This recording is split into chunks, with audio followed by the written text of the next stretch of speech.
Welcome to the Old Hobo channel. I'm the Old Hobo, and this is our 1971 Hobo houseboat, which is the namesake of the channel. This spring, we cruised over 500 miles on the St. Johns River in Florida.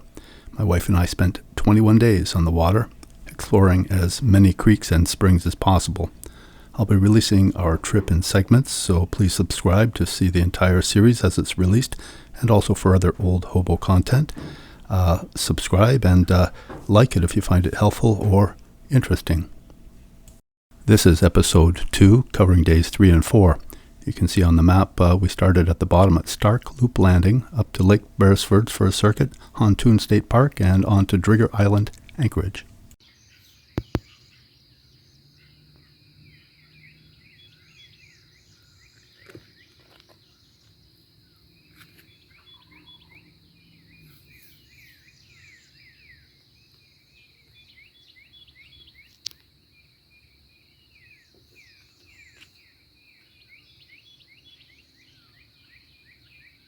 On our way from Blue Spring State Park up towards Hontoon Island State Park. We're coming up to Beresford Bend. Got a tug here, I guess he's just parked. Up there we open to the right into Lake Beresford. Around the corner is Hontoon Island and the state park. Lake Beresford, this is the size of it. There's the far south end, and there's a marina there, private marina. There's a dock launch. It's got porta potties, private homes, and we go up here to a marina, and there are facilities there. You'll notice here white markers. The white markers throughout are reminding you about no wake, low speed due to manatees, 1,000 foot from shore.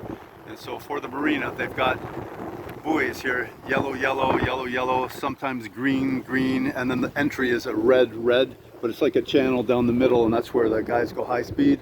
We're just putzing along at 6 miles an hour, so outside that speed range. Okay, we have a bald eagle up here.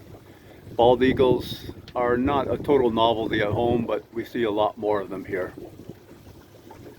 We did not have a need to stop anywhere on Lake Beresford. The marina has fuel, I believe, but we looped around, headed back towards the state park.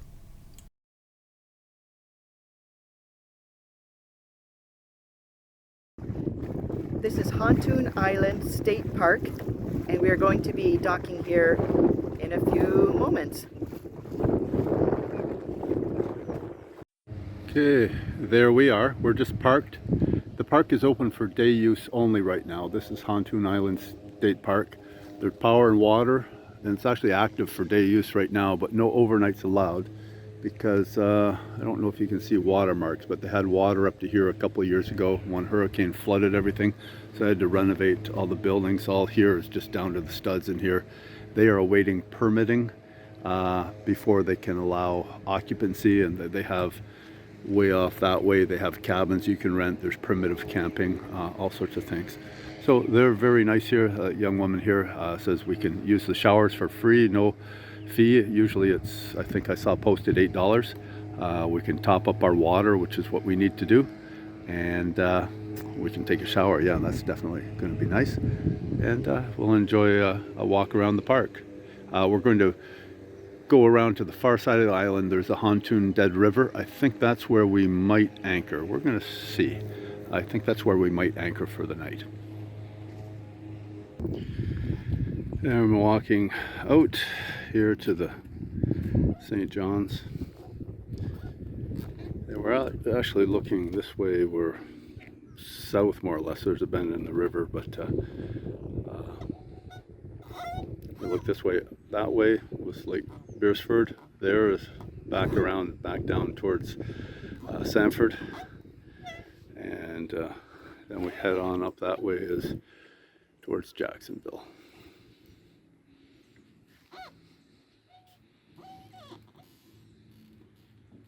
Yeah, it's all very nice. There's the ferry that they operate normally. This is a Saturday, and normally this would be quite populated and busy.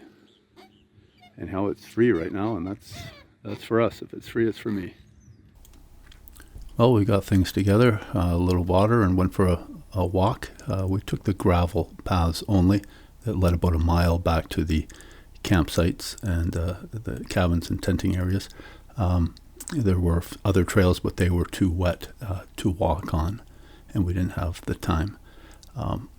We did not, we saw birds. We didn't see a lot of wildlife.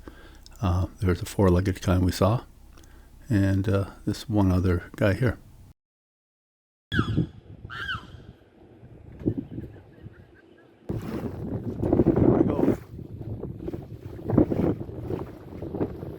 Just north of Hontoon Island State Park is Drigger Island, and this is the, I guess, the south entrance around the island, and it looks like it's full of weeds though. It's supposed to be a good anchorage. There's a sailboat back there, so we could try and go in here, maybe to investigate and go around the other side, which I think will be a good place too, but we'll go and investigate here. We'll just go very, very carefully.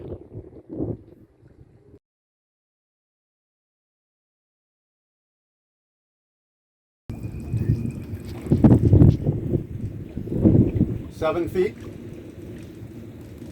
6 feet, 5.5, 4, 3.5, let's see, 2.7.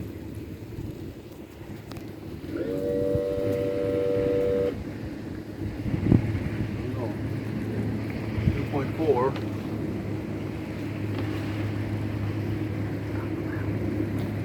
No, not, yeah.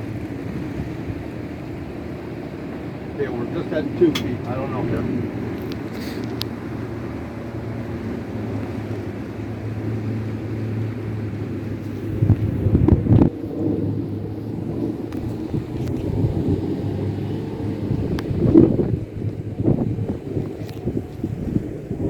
Okay, it's deepening to 3 feet now. I felt a bit of drag. 3.5 feet. We got the motor tipped up a little bit.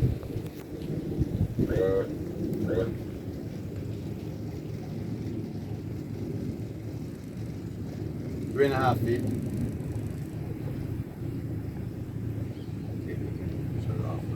Right now we're into 6 feet of water,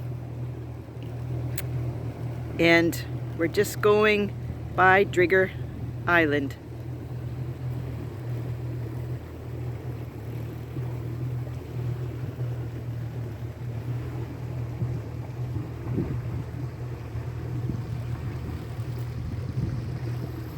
This is our Saturday night anchorage looking north. This is Drigger Island, and we're in the water behind Drigger Island. The river is over there, but we came in over there through shallow water. There are the two boats. I haven't seen hide nor hair of anybody. One looks kind of rough, the others looks like it's closed up for business. Awnings all wrapped and everything, so I don't know. There are a lot of interesting noises here, big splashes. We had one big boom over there, like a tree fell over or something.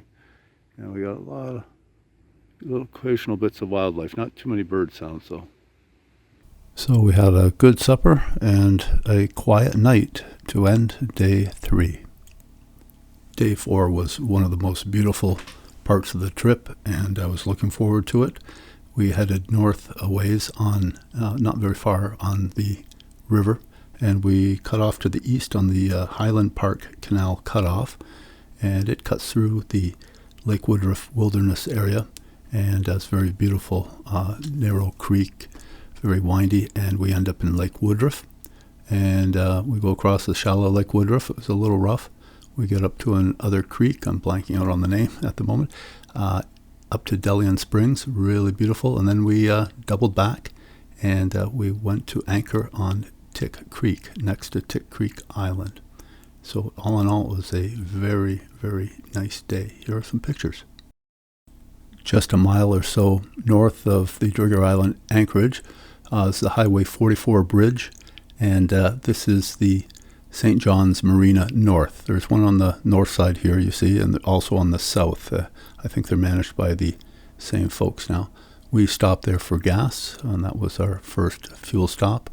We carry 18 gallons. We have a 12-gallon and a 6-gallon tank. So we topped up, and it It was self-serve, and you had to know which pump to use, so folks were friendly there. And there's construction at the bridge. It was interesting to look at. You had to decide which side we're going on, and we don't want to conflict with traffic or anything like that.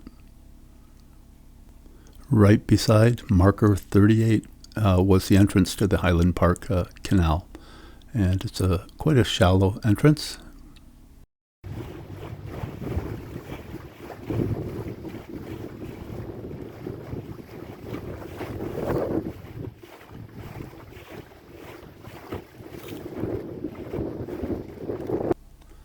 As we went in, we encountered our first fishermen. There were quite a few people fishing. Half of them were pontoon boats and other types of fishing boats, very popular. Very winding river, varying depths, and it was really remote going through the National Wildlife Refuge of Lake Woodruff.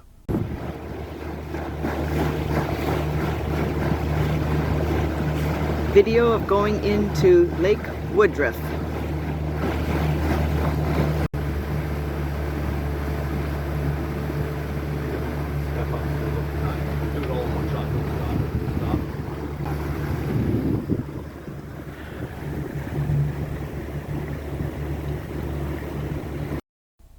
More views of the river and vegetation. It's really beautiful. By this point, I believe we're in the Zeigler Dead River, and you can't really tell except by looking at the map when you're flowing from one one to the other. Here's one of a number of lakes off to the side. I forget which one this is, and I guess a little broader in those areas. Very shallow.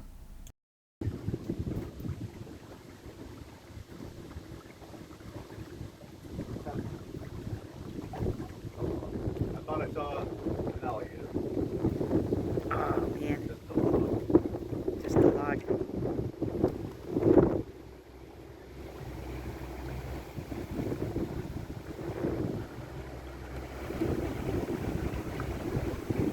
Feet through here. That's good. 12 feet. Very deep.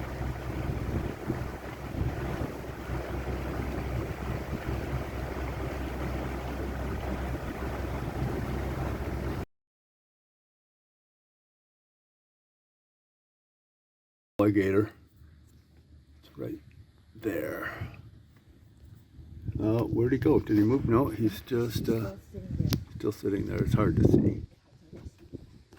I don't know if he's in the viewfinder here. It's hard to read the phone. Let's see. Okay.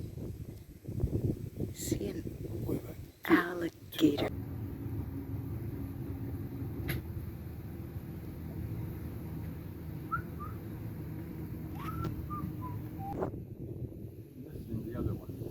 I don't see the other one now. We occasionally saw some floating vegetation. This stuff's pretty dense. You wouldn't want to try and go through it. We came upon the Highland Fish Camp Canal, or cutoff. We went up it and saw the end of it, and it's a pretty cramped marina area. We didn't have time to stop, and there really wasn't room to turn around. We went back. Now it's the Norris River. It's all just one continuum. It leads to Lake Woodruff, and it's pretty wide opening up into the marshy end of the lake. Northbound on Lake Woodruff. We endured the waves and spray of Lake Woodruff and got up into the safety of Spring Garden Creek and made our way to DeLeon. That's how they pronounce it, DeLeon Spring State Park. And here we are. There's the dock, and we had a really good time there. Has good facilities.